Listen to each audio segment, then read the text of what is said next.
সবাই মাস্ক পরেছি।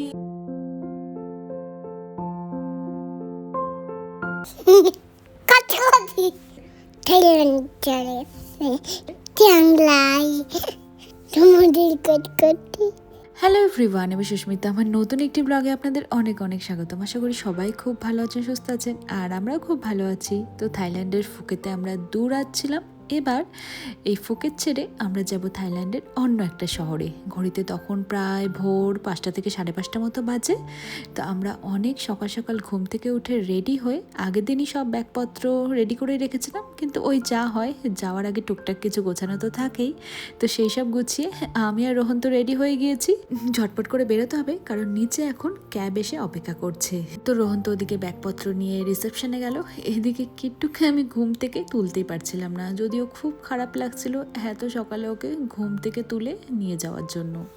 মাম্মাম আমার কাছে এসো, আমি কোলে নিয়ে ঘুমাবো, ঘুম পাড়াবো। চলো, বাবা চলে গেছে, গাড়িতে ঘুমিয়ে নিবে মামা। আর একটা দিন, কালকে থেকে আর বেশি ট্রাভেল নেই। তো কিট্টুকে ইচ্ছে না থাকলেও আমাকে ঘুম থেকে তুলতেই হলো, কারণ এরপরে বেশি লেট হয়ে গেলে আমাদের এয়ারপোর্টে পৌঁছতেও লেট হবে। আর এদিকে ক্যাব যেহেতু নিচে দাঁড়িয়ে রয়েছে, বেশিক্ষণ ওয়েট করলে পরে ওনারা আবার এক্সট্রা করে টাকা কাটে। যাই হোক, এদিকে রিসেপশনে এসে রোহন আগেই সব ফর্মালিটিস পূরণ করে রেখেছিল। আবার দেখুন, রিসেপশন থেকে আমাদের জন্য ব্রেকফাস্ট প্যাক করেও দিয়েছে। এটা আমি প্রথম দেখলাম, যেহেতু আমরা সেদিন ব্রেকফাস্ট করতে পারবো না, অনেকটাই সকালে বেরিয়ে যাচ্ছি, সেজন্য ওনারা আমাদের ব্রেকফাস্টটা প্যাক করে দিয়েছিল। এবার চলুন আমরা বেরিয়ে পড়ি। কিট্টু এতক্ষণ কোল থেকে নামতেই চাইছিল না, কিন্তু নিজের স্ট্রলারটা দেখে বেশ খুশি হয়ে গিয়েছে। তখন কোল থেকে নেমে এখানে বসার জন্য রাজি হয়ে গিয়েছিল। রিসেপশনেই নিচেই ও স্ট্রলারটা রাখা ছিল। তো এবার চলুন বেরিয়ে পড়ি। রোহন ওদিকে ক্যাবে সব ব্যাগপত্র ওঠাতে ব্যস্ত ছিল, আর এদিকে রিসেপশনে দেখুন যে 1000 টাকা ডিপোজিট নিয়েছিল চেক ইনের সময়। মানে থাইল্যান্ডে আমরা এতদিন ছিলাম, এতগুলো হোটেলে থেকেছি, কিন্তু কোথাও এরকম আগেই 1000 থাই বাত, যেটা ভারতীয় টাকায় 3000 টাকা, সেটা ডিপোজিট নেয়নি। এই প্রথম ফুকেতেই নিয়েছিল। অবশ্য সেটা চেক আউটের সময় আমাদেরকে ফেরতও দিয়ে দিয়েছিল। তো ঘড়িতে তখন প্রায় 5:40 মতো বাজে। তো চলুন এবার ভোরের অন্ধকারেই এয়ারপোর্টের উদ্দেশ্যে রওনা দিই। আসার দিন তো প্রায় 1 থেকে 1.5 ঘন্টা, এমনকি মনে হয় তার বেশি সময় লেগেছিল এয়ারপোর্ট থেকে আমাদের হোটেলে আসতে। কিন্তু এবার তো অনেক ভোরবেলা বেরিয়েছি, রাস্তাঘাট প্রায় ফাঁকা রয়েছে, তাই অনেকটা সময় আগেই আমরা এয়ারপোর্টে পৌঁছে গেলাম। এবার কিট্টু তো গাড়িতে ঘুমিয়ে গিয়েছিল, তাই ওকে এইভাবেই কোলে নিয়ে আমরা ব্যাগপত্র জমা দিয়ে সিকিউরিটি চেকিং করে এবার চলুন স্ক্রিনে দেখে নিই কোন নাম্বার গেট থেকে আমাদের ফ্লাইটটা ছাড়বে, তাহলে সেদিকে যাওয়া যাক। যদিও হাতে এখনও 1 ঘন্টা মতো সময় রয়েছে বোর্ডিং শুরু হওয়ার। এখানে গেট আমাদের 5 চল। ওই যে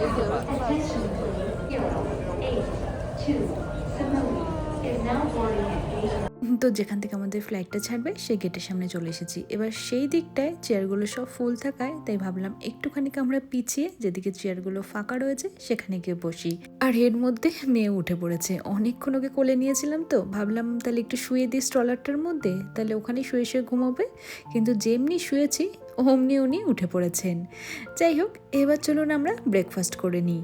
আর ওই যে হোটেল থেকে যে আমাদের প্যাকেট করে ব্রেকফাস্টটা দিয়ে দিয়েছিল, সেটা খুলে দেখি তো কি কি দিয়েছে। হাত দিয়ে খোলা যাবে, আস্তে মাম্মা পড়ে যাবে। এই যে মাম্মা বসো, তুমি সবটা খাবে তো? এটা কি ট্যুর? আচ্ছা, হেলান দিয়ে বসো, হেলান দিয়ে বসো। হেলান দাও। পিছু দেখো কি কি দিয়েছে, তোমার জন্য খাবার দিয়েছে। জলের বোতল দিয়ে ওয়েট করে রাখছে, আনেছি কি না কি ভারী। আর তার মধ্যে এই স্যান্ডউইচের মধ্যে এটা কি বলছে রোহন, চিকেন, বাট আমি খাবো না, কাঁচা কাঁচা নাকি এটা।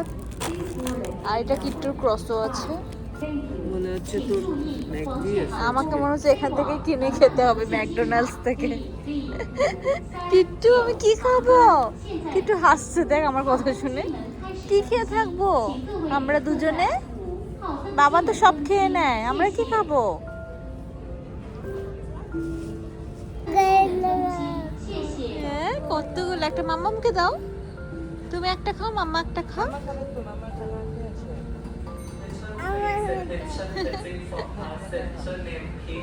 না আমি খাবো না ওগুলা, কাঁচা না। মাম্মা দে একটা খাই, তুমি একটা খাও আমি একটা খাবো। মাম্মা মাম্মাম মাম্মার খুব খিদা পাচ্ছে, মাম্মা খুব কষ্ট পাচ্ছে, একটা দাও। তুমি একটা খাবে, দাও। আমি ধরছি, তুমি নামো। নামবে আস্তে মামবুলি খাই বলতা, তুমি এটা খাও। হাতগুলো ঠান্ডা কেন রে তো? কিন্তু মামবুলি খাবে কি? দাও মামবুলিকে দাও একটা, এই যে এরকম করে খাও। দাও কিন্তু আমাকে একটা দাও কিটু, দে। হ্যাঁ, যখন খাওয়ার পরে যখন যেটা পড়ে, দাও একটা দাও। খাওয়ার পর যখন পড়ে থাকবে, যেটা পারবে না, ওর পেটে যেটা ঢুকবে না, তখন বলে মামবুড়ি খাও, মামবুড়ি খাও, ওর এঁঠোটা খাও, মামবুড়ি, মামবুড়ি ডাস্টবিন খাও। নাও, আচ্ছা তুমি খাও, আচ্ছা খাও, আচ্ছা খাও খাও। খাও খাও, কামড় দাও, দাও।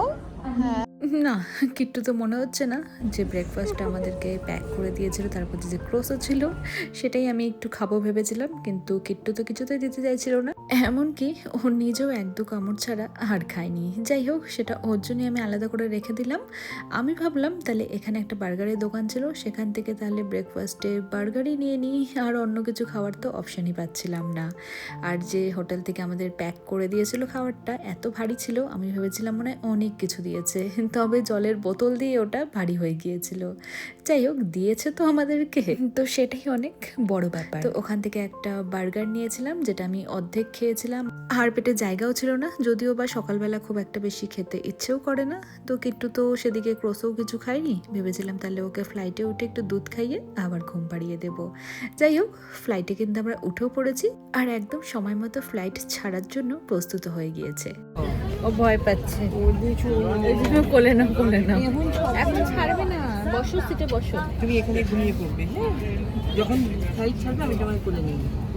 তো ফুকেট থেকে সকাল 9টা নাগাদ আমাদের এই এয়ার এশিয়ার ফ্লাইটটা ছিল, যেখানে এক একজনের টিকিট ভাড়া আমরা প্রায় সেদিন 4000 টাকার মধ্যে পেয়েছিলাম। আর এরপরের ফ্লাইট ছিল সেই দুপুর 2টোর সময়, তাই একটু কষ্ট করে হলো বাচ্চা নিয়ে সকাল সকাল উঠে এই ফ্লাইটটা আমাদেরকে নিতেই হলো, নাহলে সারাদিনটাই নষ্ট হয়ে যেত।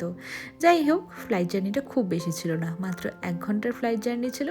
আর তার মধ্যেই আমরা পৌঁছে গেলাম থাইল্যান্ডের আরও একটি সুন্দর শহর চিয়াং রাইতে। আর এয়ারপোর্টটা সত্যি বলতে ছোটোখাটোর মধ্যে বেশ সুন্দর ছিল। আর এয়ারপোর্ট থেকে নেমেই তো এখানে কতগুলো হাতি দেখতে পেলাম। কিট্টুর তো খুব পছন্দ হাতি, কিন্তু বেচারা এত সকালে উঠেছে যে ঘুমটা পূরণ করার জন্য আবার ফ্লাইটে ঘুমিয়ে গিয়েছিল, তাই ওইভাবে ওকে কোলে নিয়ে আমি নেমেছি। তারপরে ব্যাগপত্র আমরা নিয়েছি, এরপরে আমরা ক্যাবের জন্য অপেক্ষা করছি। তবে কিট্টু জেগে থাকলে পরে এই ছোট্ট ছোট্ট আর্টিফিশিয়াল এলিফ্যান্টগুলোকে দেখলে বেশ খুশি হয়ে যেত। তবে এখানে দেখুন যে অর্কিড ফুলগুলো রয়েছে, আমি ভেবেছিলাম এগুলো মনে হয় আসল নয়, এমনি আর্টিফিশিয়াল, কিন্তু সেগুলো জানেন আসল ফুল ছিল। তো এতক্ষণ দাঁড়িয়ে দাঁড়িয়ে এয়ারপোর্টের ভেতরটাই দেখছিলাম, তার মধ্যে আমাদের ক্যাব চলেও এসেছে। এবার চলুন তাহলে গাড়িতে ওঠা যাক। এবার যখন এই চিয়াং রাইতে এসে পৌঁছাই, মানে ফ্লাইট থেকে নেমেই রোহনকে বলেছিলাম, আচ্ছা বৃষ্টি হওয়ার কি কোনো রকম সম্ভাবনা রয়েছে, কারণ দেখুন আকাশটা একদম মেঘলা মেঘলা রয়েছে। তো পরে আমরা জানতে পারি যে এগুলো হলো পলিউশনের ফল, কারণ চিয়াং রাইয়ের একদম পাশেই রয়েছে মায়ানমার বর্ডার। আর এই এপ্রিল মাসে মায়ানমারের যে ভুট্টা ক্ষেত হয়, ভুট্টার ফসল উৎপাদন করা হয়, উৎপাদনের পরে ওগুলো সব জ্বালিয়ে দেওয়া হয়, এই এপ্রিল মাস থেকে শুরু হয়। তো সেজন্যই এতটা ধোয়ার জন্য পলিউশন হয়ে গিয়েছে। আর আমরা এয়ারপোর্ট থেকে বেরিয়েও না ওরকম একটু পোড়া পোড়া গন্ধ পেয়েছিলাম। আর এই সময় এখানকার এই পলিউশনের হাত থেকে বাঁচার জন্য এখানকার লোকাল লোকেরা প্রায় প্রত্যেকেই মাস্ক ব্যবহার করে থাকে। সেজন্য আমাদেরকেও এখানকার যে 7-Eleven রয়েছে সুপার মার্কেট, সেখানে দাঁড় করিয়ে মাস্ক কিনিয়েছিলেন, কারণ এই সময় যদি ফেস মাস্ক ব্যবহার না করা হয়, অনেক সময় এখানে শ্বাসকষ্ট, কাশির প্রকোপ লোকেদের মধ্যে দেখা গিয়েছে। যেহেতু সাথে বাচ্চা রয়েছে, সেজন্য আমাদের সাথে সাথে বিশেষ করে যেন কিট্টুকেও আমরা মাস্ক পরাই, সেজন্য বড় এবং ছোট 2 ধরনেরই মাস্ক আমাদেরকে কিনিয়েছিল। আর তার পাশাপাশি আমরা ভাবলাম আমাদের তাহলে তাহলে আরও কিছু টুকটাক প্রয়োজনীয় জিনিস এখান থেকে কিনে নিই। এই যেমন কিট্টুর টুথপেস্ট, দেশ থেকে আসার সময় ওর যে স্পেশালি একটা টুথপেস্ট রয়েছে ব্রাশ করার জন্য, সেটা আনতেই ভুলে গিয়েছিলাম। তো ওখান থেকে একটা পেস্ট কিনে নিলাম আর কিট্টুর দুধটাও কিনে নিলাম। তাহলে এবার চলুন গাড়িতে উঠে আবার আমাদের গন্তব্যের উদ্দেশ্যে রওনা দিই। আর সত্যি বলতে বিশেষ করে এই শহরে এসে এই শহরের রাস্তা দিয়ে যখন যাচ্ছিলাম মনে হচ্ছে যেন আমরা নিজের দেশেই রয়েছি। এমনকি এখানে অনেক বিল্ডিং জানেন নীল এবং সাদা রঙে দেখতে পেলাম। কি ব্যাপার, এখানেও কি আমাদের পশ্চিমবঙ্গের মতো সরকারি বিল্ডিংগুলো নীল এবং সাদা রং দিয়ে পেন্ট করা হয়? যাই হোক, সেই সব ভাবতে ভাবতেই আমরা দেখুন পৌঁছে গেলাম আমাদের হোটেলে। আর হোটেলের বড় গেস্ট মনে হয় এখন হোটেলের ভেতরে ঢুকছে। আর আমাদের এই হোটেলটার নাম ছিল রাসা বুটিক হোটেল। তো রোহন ওদিকে রিসেপশনে ফর্মালিটিস সব কিছু পূরণ করছিল আর আমি আর কিট্টু নিচেই ঘুরে দেখছিলাম। সত্যি বলতে নিচের রিসেপশনের জায়গাটা খুব সুন্দর ছিল। আর শুধু ভেতরে নয়, বাইরেও এরকম ছোট্ট একটা ফাউন্টেন রয়েছে আর তার মধ্যে দেখুন কত রকমের ফিশ রয়েছে। আর এই জায়গাটা মনে হয় কিট্টুর খুব মনে ধরেছিল, তাই ওই মাছগুলোকে ছেড়েও ভেতরে কিছুতেই আসতে চাইছিল না। যাই হোক, এরপরে চলুন আমাদের রুমে যাওয়ার পালা।